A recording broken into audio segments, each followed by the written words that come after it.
Hello everyone, welcome to exam 30। और exam 30 के आज इस वीडियो सेशन में हम डिस्कस करने वाले हैं एनसीईआरटी क्लास 10 मैथ एक्सरसाइज 3.6 से क्वेश्चन नंबर 1 के थर्ड पार्ट को।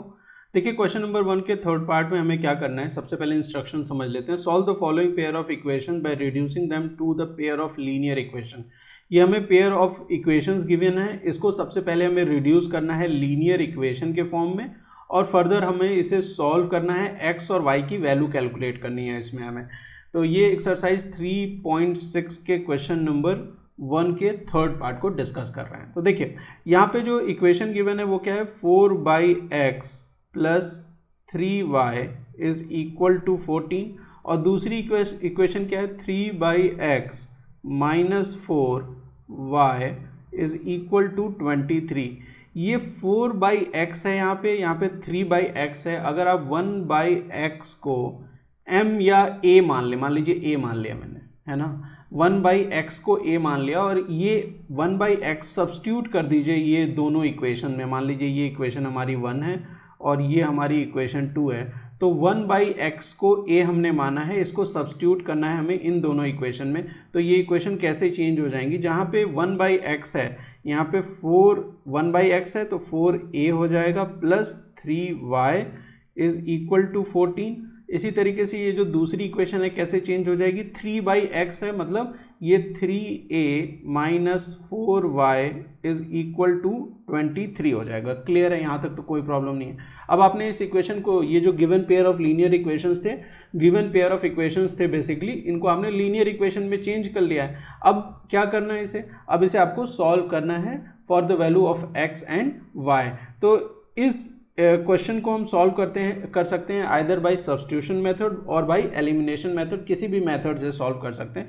ये मान लिया कि ये हमारी इक्वेशन नंबर 3 है और ये हमारी इक्वेशन नंबर 4 है। मैं इसको सॉल्व करता हूँ सब्स्टिट्यूशन मेथड से। तो 4a plus 3y is equal to 14, यहाँ से मैं a की वैल्यू फाइंड आउट कर सकता हूँ।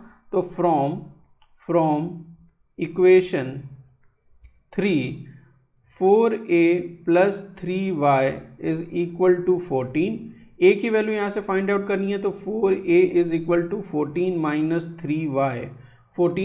3y, और a की वैल्यू क्या हो जाएगी यहाँ से, 14 माइनस 3y बाई 4 हो जाएगी। तो a की वैल्यू इस इक्वेशन नंबर 3 से हमने फाइंड आउट कर ली। अब ये a की वैल्यू आप इक्वेशन नंबर 4 में पुट कर देंगे। Put the value of a, आप लिखेंगे पुट वैल्यू ऑफ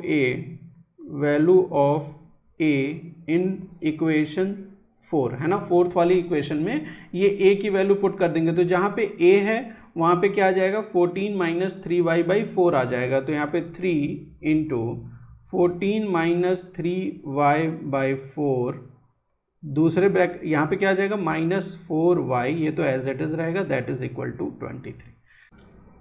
तो ये ब्रैकेट के बाहर 3 है, इसको मल्टीप्लाई कर दीजिए अंदर, तो ये 3 into 14 that will be equal to 42 minus 3 into 3 कितना होता है, 9y। तो इसको आप लिख सकते हैं इतना बाई 4 और इतना by 4, that is equal to what, that is इसके आगे माइनस 4y भी है तो 4y भी ले लीजिए, दैट इज इक्वल टू 23। ये 42/4 है, 42/4। तो ये वैसे तो कैंसिल नहीं होगा, लेकिन आप इसे सिंप्लीफाई कर सकते हैं, आप चाहें तो सिंप्लीफाई कर सकते हैं इसे। 2 से अगर सिंप्लीफाई कर देंगे तो ये 21 टाइम्स और ये 2 टाइम्स, ठीक है।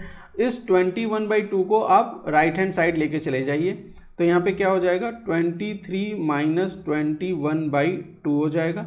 और यहाँ पे क्या बचा हुआ है, देखिए, minus 9y by 4 minus 4y, तो यहाँ पे एलसीएम 4 ले लेंगे, तो माइनस 9y माइनस 4 यहाँ पे है, तो यहाँ पे क्या हो जाएगा, 16y हो जाएगा, ठीक है, 16y।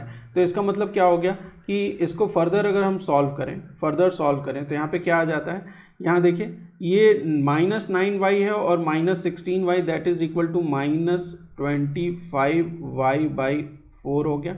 दैट इज यहाँ पे 2 एलसीएम आ जाएगा, तो यहाँ पे क्या हो जाएगा, 46 माइनस 21, और 46 में से अगर 21 माइनस करेंगे तो यू विल गेट 25, है ना। क्या वैल्यू आ जाएगी, यहाँ पे आ जाएगी 25/2। तो ये 25 और ये 25 कैंसिल हो गया, ये दोनों 25 कैंसिल हो गए। 2 से ये 4 2 टाइम्स, तो आप y की वैल्यू फाइंड आउट करेंगे तो y will be equal to -2, ठीक है। यहाँ से आपने y की वैल्यू कैलकुलेट कर ली और y की वैल्यू क्या आ गई है, -2 आ गई है, ठीक है। अब आपको किसकी वैल्यू कैलकुलेट करनी है, y की वैल्यू तो फाइंड आउट कर ली, आपको कैलकुलेट करनी है x की वैल्यू, है ना। तो आप चाहें तो यहाँ पे पहले a की वैल्यू फाइंड आउट कर लीजिए, फिर x की वैल्यू फाइंड आउट करिए।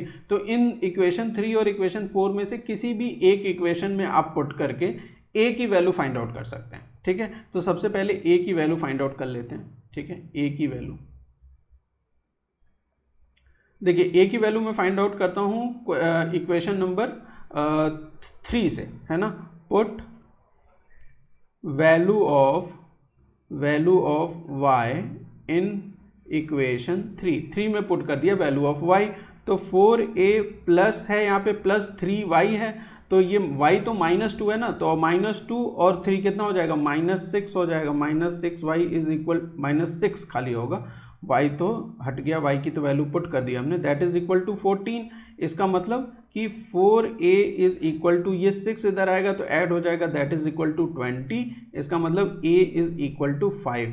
तो a की वैल्यू 5 आई है, तो 1/x की वैल्यू क्या हो जाएगी, a की वैल्यू 5 है तो 1/x कितना हो जाएगा, देखिए 1/x will be equal to 5। It means x is equal to what, x is equal to what, अगर x की वैल्यू क्या निकल के आ जाएगी, 1/5 आ जाएगी, ठीक है। यहाँ पे x की वैल्यू क्या आ जाएगी, 1/5। तो y की वैल्यू क्या है, -2, और x की वैल्यू क्या है, 1/5 है। ये था क्वेश्चन नंबर 1 के थर्ड पार्ट का सोल्यूशन। मिलते हैं नेक्स्ट वीडियो में, जहाँ पे हम सॉल्व करेंगे क्वेश्चन नंबर 1 के फोर्थ पार्ट को। Thank you for watching.